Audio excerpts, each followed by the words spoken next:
Tervehdys Interes TV:n katsojat. Metsä Board julkisti tänään ensimmäisen kvartaalin tuloksensa ja sen myötä meillä onkin haastattelussa yhtiön tuore toimitusjohtaja Esa Kaikkonen. Tervetuloa haastatteluun, Esa. Kiitos paljon. Tosiaan 3 viikkoa tehty nyt about olet toimitusjohtajana, niin voitaisiin ennen kuin mennään Q1-tulokseen, niin vähän käydä läpi, että kuka on uusi toimitusjohtaja? Joo, nimi on tosiaan Esa Kaikkonen ja ollut 27 vuotta Metsä Groupilla. Asun tässä pääkaupunkiseudulla ja on tullut joskus nuorena tänne lakimiehenä ja sitten sen jälkeen siirtynyt pikkuhiljaa erilaisten tehtävien kautta liiketoimintavastuuseen. 2013 aloitin Metsä Woodin toimitusjohtajana, sitten 2018 syksyllä Metsä Tissue toimitusjohtajana. Tosiaan tässä pääkaupunkiseudulla ihan tässä lähellä asustelee ja 2 aikuista lastakin on. Kyllä. Ja vielä voisin kysyä, että millaisessa kehitysvaiheessa sä näet nyt Metsäkoortin ja mitkä on keskeisimmät asiat sun agendalla ensimmäisen 100 päivän aikana? Joo, niin kuin tämä kehitysvaihe sinänsä niin kuin tulee ihan loogisesti tämä toimitusjohtajan vaihdoskin meillä Mikan kanssa. Mika jää tähän näin vielä lokakuun saakka on niin kuin tässä tukena ja avustamassa vähän. Hänellä tietysti on tämä pitkä, ja kiitos nyt Mikalle siitä ensinnäkin, että pitkä historia ja kehitys on ollut huimaa siinä mielessä, että ollaan niin muututtu paperiyhtiöstä kartonkiyhtiöksi Mikan aikana ja sitten lähdetty voimakkaaseen kasvuun ja kehittämiseen ja isot investoinnit on takana nyt juuri ja meillä on siellä Kemiä ja Husumia, joita just parhaimmillaan ajetaan ylös ja siinä mielessä yhtiö on erinomaisen hyvässä tilanteessa ja meillä on hyvin vahva niin kuin tavallaan se peruslähtökohta siellä taustalla. Meillä on erinomainen tuotantokalusto, meillä on hirvittävän hyvä osaaminen siellä henkilöstössä ja sitten myöskin hyvät asiakassuhteet, hyvä palvelukonsepti ja myöskin tämä meidän kestävän kehityksen arvoketju, niin kyllä ne tekee hyvän lähtökohdan kyllä lähteä kehittämään tästä edelleen taas Metsä Boardia. Kyllä. Sitten jos mennään Q1-tulokseen, niin vertailukelpoinen liikevaihtohan teillä hieman laski, mutta mitkä olisi niin näin päälukujen periaatteessa pääajuudet taustalla? No, pääajuurit oli sillä tavalla, jos katsoo niin kuin edelliseen kvartaaliin nähden, niin aktiviteetti kasvoi, meidän toimitukset kasvoi ja sitä kautta sitten niin kuin tietyllä tavalla kokonaisuutena pikkasen semmoista kausiluontoista piristymistä, näin mä sitä kuvaisin tässä vaiheessa. Kulut oli edelleen korkealla tasolla, se on ihan selvä asia, että meidän niin kuin muuttuvat kulut on korkealla tasolla ja hinnat pysy suurin piirtein niin kuin sillä tasolla, missä nyt 2024 myöskin on ja sitä kautta ne oli ehkä ne avainjutut siellä, ei ollut mitään kunnossapitoseisokkeja nyt ja sitten tietysti nämä Yhdysvaltain tariffit tuli tähän sitten katsauskauden jälkeiseen aikaan. Kyllä. No, miten sitten Q2 ohjeistus, mitä siinä näette ajureina? No meillä niin kuin siellä on pari isoa asiaa oikeastaan, niistä voidaan keskustella vähän sen tässä näin, mutta me kirjattiin se nyt sillä tavalla, että se meillä heikkenee se tulos ja siinä niin kuin 2 pääasiaa lähinnä on se, että ne tulee enemmän kunnossapitoseisokkeja, jotka oli niin kuin oletettavissa. Joudutaan markkinaperusteisesti pikkasen enemmän seisomaan tässä kuin ensimmäisellä kvartaalilla. Ja sitten toisaalta niin meillä on tämä Kemin kunnossapitoseisokki, joka oli tiedossa jo aikaisemmin myöskin. Eli meillä on näiden haiduttimien korjaus, joka siinä viimevuotisessa kaasuräjähdyksessä siellä vahingoitti tehdasta ja nyt ne uusitaan sitten. Ja seisokki on 5 viikkoa, niin ne on sellaisia hallitsevia teemoja nyt sitten sen takia sitten kaidattiin huononevaa tulosta. Sinänsä toimitukset pysyy suurin piirtein samalla tasolla kuin tässä Q1 aikana. Kyllä. No, noin neljännes viime vuosien liikevaihdosta on tullut teillä USAsta, niin mikä on tällä hetkellä tullien taso Metsä Boardin eri tuotteiden osalta ja miten merkittävästi nyt voimassa olevat tullit muuttaa eri tuoteryhmien ja liiketoimintamahdollisuuksia? No jos lähdetään niistä tullitasoista, tosiaan huhtikuun alkupuolella tuli tullit voimaan 10% kummallekin päätuotteelle meillä eli BKL:lle ja FPP:lle. Ja sitten 9. päivä huhtikuuta muistaakseni, kun oli ollut tasan päivän siinä tai reilu päivän, niin silloin 9. päivä keskiviikkona aamulla nousi 20%, mutta ne poistettiin ne 20% tullit ja palattiin sille 10% normaali tullitasolle, joka oli silloin huhtikuun alusta voimaan tullut. Ne on nyt tällä hetkellä voimassa. Me käydään tällä hetkellä keskusteluita tietysti niin kuin asiakkaiden kanssa siitä, että mitä tämä tarkoittaa kokonaisuutena. Meidän pyrkimyksenä on siirtää tietysti ne tullitariffit hintoihin, ja meillä on sellainen ymmärrys nyt tällä hetkellä, että asiakkaat ymmärtää tämän tilanteen tässä hetkessä, mutta epävarmuutta se totta kai tuo siihen, että miltä se sitten näyttää ne liiketoimintamahdollisuudet siinä eteenpäin kvartaali kakkoselta ja siitä eteenpäin, kun ei tiedetä millä tasolla ne tullit on ja kuinka kauan ne sitten pysyy voimassa, mutta meillä on kyllä hyvä luotto siihen, että meidän niin kuin arvolupaus meidän asiakkaisiin suhteen ja meidän asiakassuhteet, joita on kymmeniä vuosia siellä niin kuin hiottu, niin pysyy ja kestää myöskin tämän niin kuin tilanteen ja tullaan hakemaan myöskin uusia liiketoimintamahdollisuuksia. Kyllä, eikä vielä yhteenvetona, että tullit siis periaatteessa siirretään suoraan hintoihin, että ei ole muuta strategista vaihtoehtoa niin sanotusti.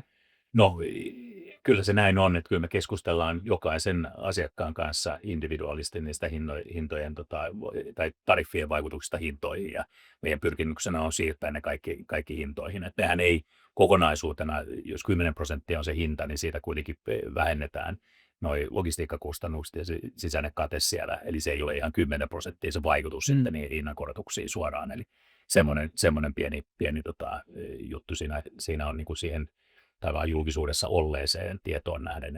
Eli ihan niin pitkä takamatka siinä ei hinnojen korotuksessa ole kuin 10%. Kyllä.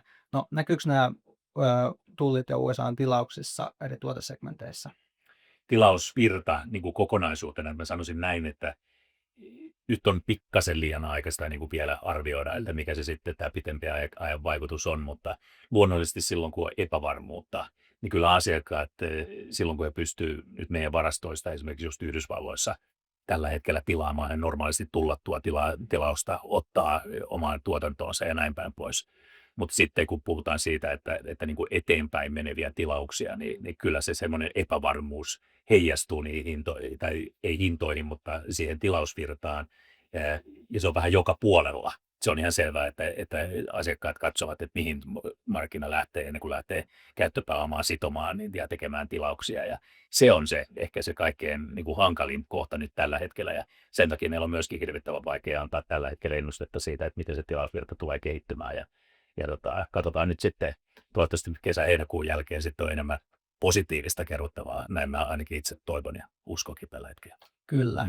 No näettekö tullien ja vastatulleen toisaalta sitten avaavan Metsä Boardille mahdollisuuksia, jos nämä globaalit kauppavirrat muuttuu?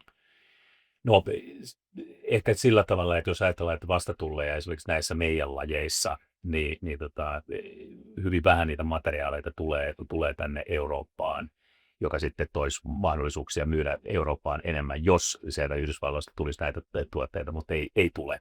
Sieltä tulee jonkin verran sukkia, eli tätä niin kuin päällystettyä lineria, joka on ruskeata lineria, niin sitä tulee jonkin verran sieltä, mutta ja sitä menee ehkä niihin loppukäyttöihinkin osittain, mihin FPPtä täällä näin, mutta ei mitään niin kuin tavallaan megalomaanista vaikutusta tietenkään siitäkään ole. Mutta ehkä enemmän näen sen sillä tavalla, että näiden kauppavirtojen muuttumisesta niin sellumarkkinassa voisi olla sellaisia elementtejä, että ne voisi olla jopa niin kuin positiivisia siinä mielessä, että jos nykytilanne jäisi voimaan taikka että nämä tullit suhteellisesti muuttuisi vaikka voimakkaamminkin, niin sellupuolella sitten ehkä kanadalaista sellua jäisi menemättä tuonne Aasiaan ja sitä kautta voisi tulla mahdollisuuksia siellä Aasiassa sitten enemmän tälle pitkäkuituiselle sellulle sitten taas meidän niin kuin osakursyhtiön niin kuin myymänä, ja meidän omakin sellua tietysti markkinasellua huussumista. Siinä voisi olla niin kuin ehkä sellaisia elementtejä, jotka vähän muuttaa positiiviseen suuntaan. Selvä. Sitten jos puhutaan vähän tuosta Takon tehtaasta, mikä päätettiin sulkea, niin miten tämä asiakkaiden siirto muille tehtaille on sujunut, ja oletteko pystyneet pitämään Takon tehtaan kaikki asiakkaat myös? Takon tehdas sillä tavalla kokonaisuutena, niin se on hyvin hallittu prosessi. Meillä on kaikki tehtaat niin kuin mukana siinä ryhmittelyssä, mutta se suurin elementti on siinä se, että me siirretään niitä tuotteita, joita me Takoissa on tehty, niin Kyroon. Ja Kyro on aikaisemmin tehnyt niitä lajeja. Luonnollisesti asiakkaat haluavat tehdä kuin ajoja, mutta meillä ei ole mitään niin kuin syytä epäillä, etteikö niitä saataisiin ihan normaalisti tehtyä, ja sitä kautta sitten sitten asiakkuuksia niin kuin pidettyä, että siinä ei ole mitään huolta. Kyllä. No seuraavaksi, jos puhutaan vähän metsäfibrestä, niin miten tämä kauppapoliittisen tilanteen kiristyminen on vaikuttanut siihen? No kyllähän se tuossa tuo geopoliittinen tilanne kokonaisuutena, niin jos me puhutaan tämmöisestä niin kuin globaalista commodity-tuotteesta, niin aina kun epävarmuuksia on, niin luonnollisesti se niin kuin näkyy.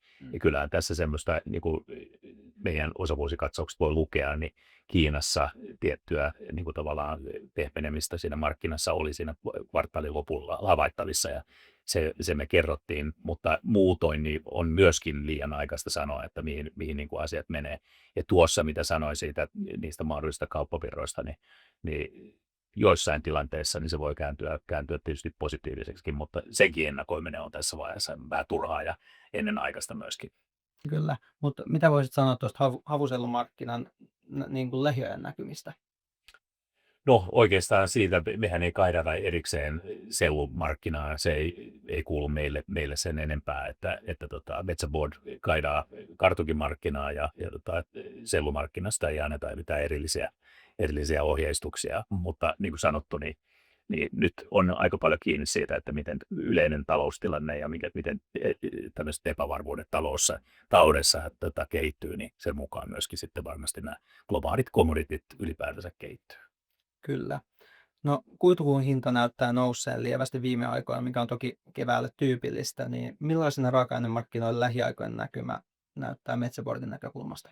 No raaka-ainemarkkina siinä mielessä, jos katsoo esimerkiksi muuallakin Itämeren alueen ympärillä tai Keski-Euroopassakin, niin kyllä se kiveä on ja markkinat raakapuun osalta on niin kuin sen takia vähän niin kuin kuumentuneet ja hinnat pysyy kovana. Meillä on se hyvä puoli, että meillä niin kuin markkinaosuus emoyhtiöllä on hyvä ja mahdollisuus niin kuin toimia hyvä, eli meidän niin puuraaka-aineen saatavuus on hyvä.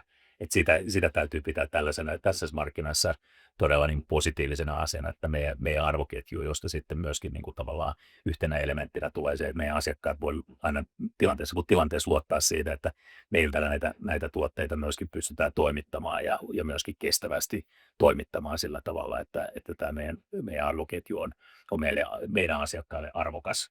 Ja sitä kautta niin mä en näe, mutta en näe semmoista niin kuin valtavaa muutosta nyt niin kuin lähiaikoina siihen, että kyllä tämä rakenne nyt on tällainen just sen takia, että meillä on tämä Venäjän tuonti on seis ja tilanne sen kanssa on ollut, niin kuin se varaventtiili on niin sanotusti pois tästä pelistä ja tämä tilanne ei nyt ihan akuutisti ole ainakaan niin kuin ratkeamassa, tai ainakaan minun tiedossa. Toivottavasti ratkeaisi niin kuin siinä mielessä kaikki nämä geopoliittiset epävarmuudet, mutta siltä nyt ei just nyt näytä.